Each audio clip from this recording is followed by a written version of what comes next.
Welcome to the Books and Music Review Show. Sometimes we have books, sometimes we have music, and today we have a wonderful show, and I'm going to introduce Gerard.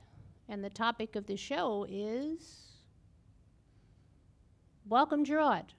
Hi, thank you for that warm introduction. Today we'll be talking about the upcoming election. Even though, uh, as we speak, this is the day before the congressional and statewide elections. So by the time you see this, regardless of when it airs, the elections will already have occurred. So I'll be speaking in the past tense when referring to this specific election because it's already happened, and you'll already know who controls Congress, who controls the Senate and the House, and who won the race for governor, attorney general, comptroller, all of the other state senate and assembly races. But I was just, I thought we'd look at some of the interesting facets of this specific election because it's been one of the most wild and kind of interesting off-year elections. Usually, races for Congress and even local races are not that intriguing. There's very low voter turnout in most cases in most states, and there's not that much to talk about. But because this election is focused around President Trump, and the feelings, negative or positive, around President Trump, and he's someone this kind of iconic, galvanic force where everyone, regardless of how they feel about him, they have some strong feelings, either negative or positive. So you have that dynamic, that really interesting dynamic going into this race, and each race is either people trying to distance themselves from Trump or to attack Trump, or conversely, like in most of the Senate races, which are in red states, trying to attach themselves to Trump. Even some Democrats who voted against most of his initiatives are trying to associate themselves in some way with Donald Trump. For example, the senator in Arizona, Kyrsten Sinema, who's a very liberal, progressive, even radical political figure in the past, attacking Arizonans for strict immigration enforcement. For example, bills like SB 1070, which targeted illegal aliens. Now she's touting the fact that she voted with Trump, with Trump initiatives in Congress more than any other elected Democrat. So you have a really interesting political dynamic where you have Democrats who ostensibly are part of the party of Schumer and Pelosi, and all of their presidential contenders are vehemently anti-Trump. They were arguing to impeach the new Supreme Court Justice Brett Kavanaugh, and some of them even proposing to impeach President Trump. These are people who will be in power, like Maxine Waters and some of the more radical members of Congress. They'll be in power of powerful committees if the Democrats win control, or if the Democrats if they did win control. And you have, in order to get these people into power, the Democrats have to win races where the dynamics of the race, they cut against this sort of radical DSA, anti-Trump sentiment. And one of the really interesting factors in this race is the role of investigative journalism, because you have a very rigidly anti-Trump drumbeat going at mainstream media organs, things like CNN and MSNBC and the New York Times. They repeatedly attack Trump and have attacked him ever since before actually he was inaugurated. And you don't have much real hard investigative journalism, but you have conservative activists like James O'Keefe and Project Veritas, who've kind of infiltrated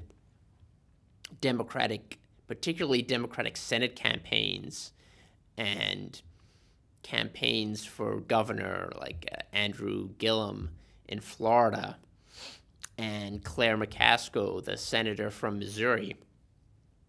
They've inserted members of Project Veritas into the campaigns and have got them to speak openly about the Democratic campaign strategies in these states. And it's really interesting. There's nothing, there's no real blockbuster news. A lot of these things are things that you could have inferred just if you were familiar with the way politics works usually. For example, Claire McCaskill, they got her and her staffers to admit that she is more liberal on a lot of these issues like the Second Amendment and gun control than the way she portrays herself in big mainstream media interviews and through her commercials, where she tries to depict herself as a moderate kind of counterweight to the more radical, she called them, in one of her commercials, she had actors who called them crazy, quote-unquote, crazy Democrats. So she's tried to present a portrait of a very moderate, not necessarily hardcore anti-Trump liberal Democrat. And yet on these tapes that Project Veritas recorded, she reviewed that it's a bit misleading, that she actually does support a lot of the same goals that her more forward-facing liberal colleagues do in Congress. And the response, instead of admitting that she had been misleading the voters or saying that her views had evolved or changed, she said that she essentially accused them of lying, and she tried to get the state attorney general who she's running against, Josh Hawley, to initiate an investigation of them. So essentially she's trying to squelch their First Amendment rights as a member of the press, albeit an unconventional one, and as citizens, their right to free speech and their right to practice journalism. She's trying to suppress that because it makes her campaign look bad, and it makes her look unfavorable as a politician during a very closely contested election campaign. And I think this is one of the real benefits we have of the World Wide Web, and the fact that this is a balance, a counterweight to the institutional media, the fact that these cable news giants like CNN and MSNBC and even Fox News, just that they're alternative voices, people who have a very small budget, but are able to marshal resources to put to investigate these stories, which are which just involve publicly accessible information, just talking, getting these people to talk in public, even though they think it's in private, getting them to talk about what the goals and motivations of their bosses are. And I think that's one of the main things in politics. There's something called public choice theory, which is kind of complicated, but the basic idea is that politicians do have ulterior motivations, and they do have their own interests that they seek to protect, and not the existing model before that presumed that people in the government were looking out for the quote unquote public good, whatever that implied. The idea that they were going to look after the interests of voters and their constituents. And I think that's a very shaky view of the role of politicians and elected officials. And one of the great things about Project Veritas is that it exposes the the hidden motivations, a lot of which we already had a general intuition about. We had an idea of what their true goals were, but I think having it out there on video, having them say it word for word what the goals of what their goals are. That's a really wonderful thing about the time in which we live. Even though Project Veritas has gotten a lot of backlash for supposedly doing something unethical in the way they're obtaining this information, or other media outlets have said that it's not anything new, they're poo-pooing these revelations, but you have to ask yourself the question: if these revelations are so meaningless, why weren't they exposed by the existing mainstream media outlets? Journalists, why weren't journalists looking into these things and disclosing them years ago? Why did it take a rogue internet outlet investigative reporting unit in order to expose these things? And I think that's one of the things that Trump gets at when he talks about the media not being completely honest. And one of the reasons you have the media has such intense enmity towards President Trump is because he is hitting on a truth that most people are aware of. Even if you don't support President Trump, I think most people know that the media isn't being completely honest. They're not really disclosing their interests, and they're not covering things fairly or accurately. It doesn't even necessarily have to do with specific politicians, even though 90% of the media coverage of Donald Trump has been negative, which is something that you wouldn't see with other previous Democratic politicians or politicians who weren't as inimical towards the media itself.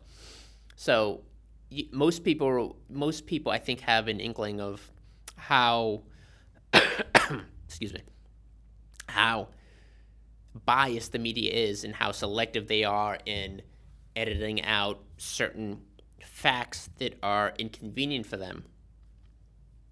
And you saw this like I said, it's not just with specific politicians. It also has to do with what they choose to cover. For example, the Kermit Gosnell murders, the abortionist in Philadelphia, who was on trial for being essentially one of the biggest serial killers in the United States. And aside from local Philadelphia and Pennsylvania media, he received virtually no coverage from national media until it was exposed by conservative and pro-life bloggers.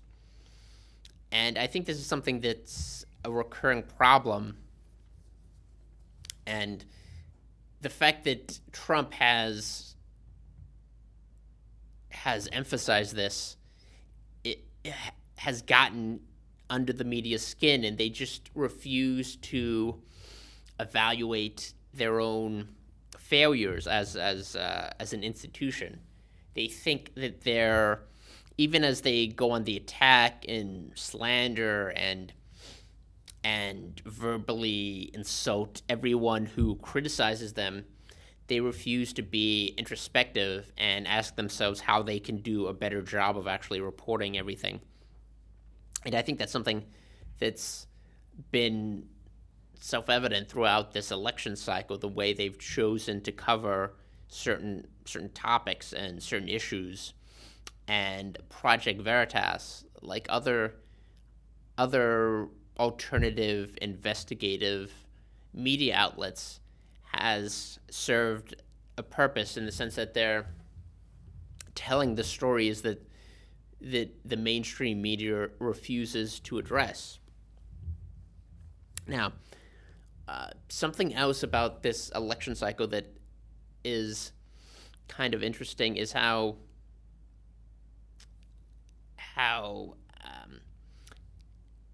very tenaciously people have held to certain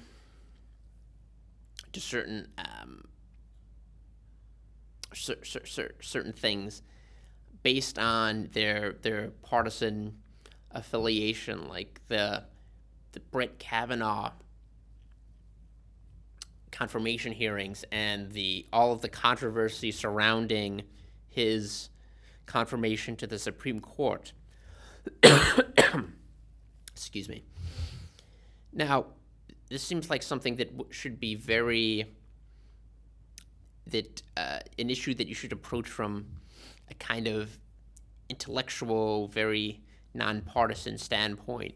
Either the allegations that were leveled against him were accurate and they had some substantiation, or they were completely and wholly inaccurate. They didn't have any. She didn't.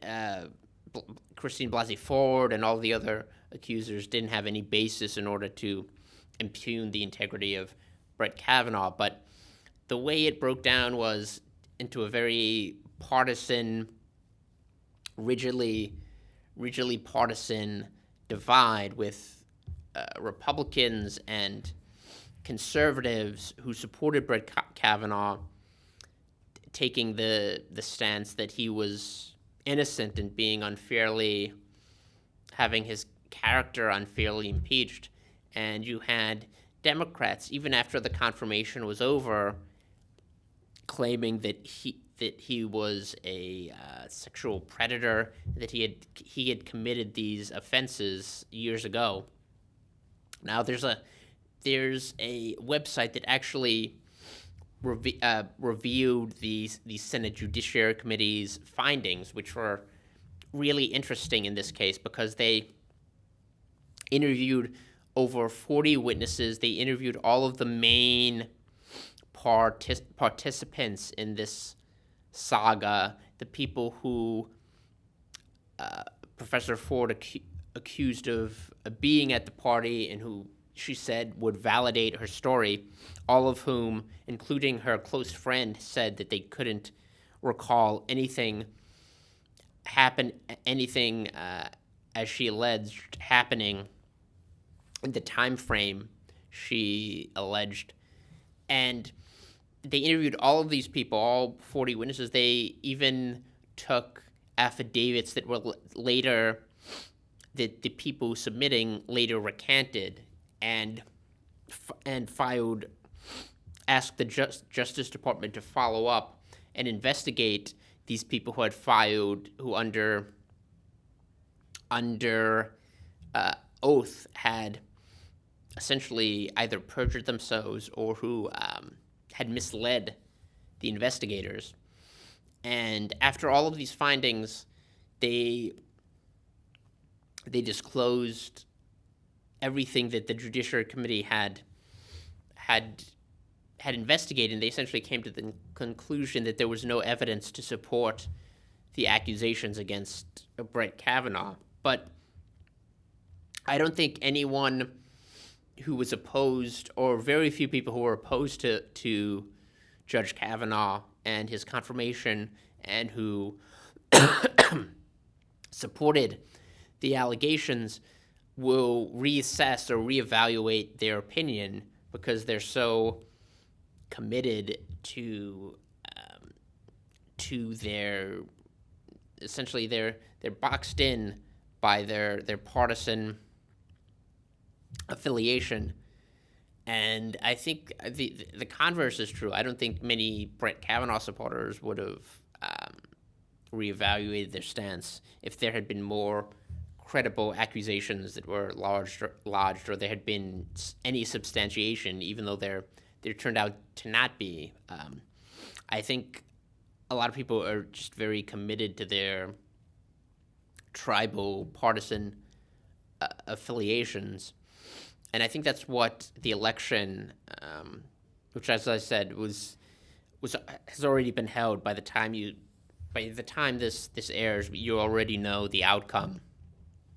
But I don't think the results will have been influenced by much, other than just a commitment to whatever party or political philosophy you had before the vote. I think there have been some major news events that might influence the outcome. I think particularly the migrant caravan that's coming up through Central America, excuse me, and is coming up from Honduras. And I think now, it was originally 7,000 or over 7,000 people involved in this caravan, and it's dwindled to a few thousand now that the people realize that they thought they were going to be able to be bused to Mexico City from Veracruz, but now they're kind of at a crossroads. There's a lot of internal dissension, and a lot of people are dissatisfied in the caravan that the people who were bankrolling them and funding their trip through Mexico they've either opted out, or the money that they were supplying has run out, because they're looking for a way to get to the United States border. And I think this will be a major issue for the people that have voted. When you look at the exit polls, I think this will be a major issue, particularly for Republican voters and maybe moderate voters who are wavering, because you have a Democratic Party that's completely unwilling to take a stand against people who are essentially disregarding your laws and want to be able to demand residency in the United States with no real basis. I mean, you will undoubtedly have some that pretend to be political refugees, but even during the interviews they're giving to reporters, they're admitting that they're not coming to the U.S. as political refugees. They're coming here in order for jobs, because if they were just refugees, they would apply for political asylum in Mexico, and Mexico has offered to mediate and to give asylum to people who have legitimate claims, but they're disregarding that because they don't have legitimate claims to political asylum, and they're just marching into the United States and going to demand that we let them in, as if the southern border, our southern border, has no tangible meaning. And I think this is one of the stark dividing lines. You have some Democrats like Ben Cardin from, I believe it's Maryland, who have admitted that, yes, they don't have a right to come into the United States, but at the same time, they're diminishing that by, in the same breath, saying that we should give amnesty to millions of illegal aliens. But even the Cardin position is an outlier in terms of the Democratic Party. Most Democrats are either ignoring this issue altogether or saying it's a political distraction, like President Obama. That they're not saying that these people are criminal aliens and that they're going to violate American immigration law. And at the far end, you have people like Beto O'Rourke. To go back to what the earlier discussion about Project Veritas, you have footage of his campaign workers saying that they're going to send aid to the migrant caravan. And even Beto O'Rourke, the candidate himself, has depicted these people as poor, helpless refugees who should be given aid and succor by the United States. So you have very few Democrats who are actually willing to go on record as saying that the migrant caravan is an invasion or even a thumb in the eye to the United States and something that the U.S. government has the right to resist as part of its job in demarcating our border from the border of Mexico and the rest of Central America.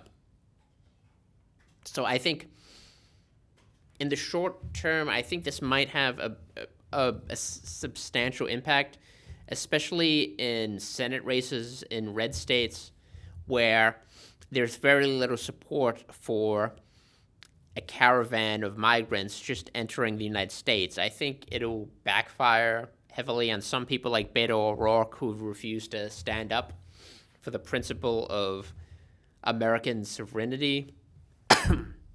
Excuse me.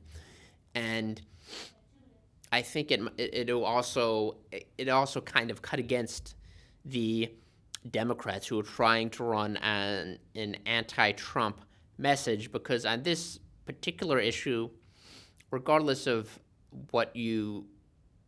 how you view Trump, the Trump presidency, you would have to agree that he's on the side of the vast majority of the American people that don't want to allow thousands and thousands of Central Americans, some of whom are admitted criminals and who are exploiting their children for political expediency, that he's on the right side on this. You don't want these people to come into the United States, and they have they don't have a legitimate claim to American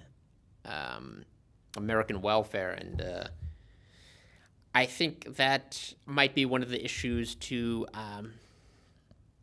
look back on. As I said, this is airing after the vote, so you already know what happens, and we can look back. I can look back and see whether my predictions were borne out. I don't know who's going to win, but if you are going to vote, the polls are open they were open from 6 to 9. So you already voted, apparently, and we can discuss in the future whether or not you were satisfied with your decision. We'll take a look at that in the future. So that's me, Gerard Perry, and I'll talk to you again soon.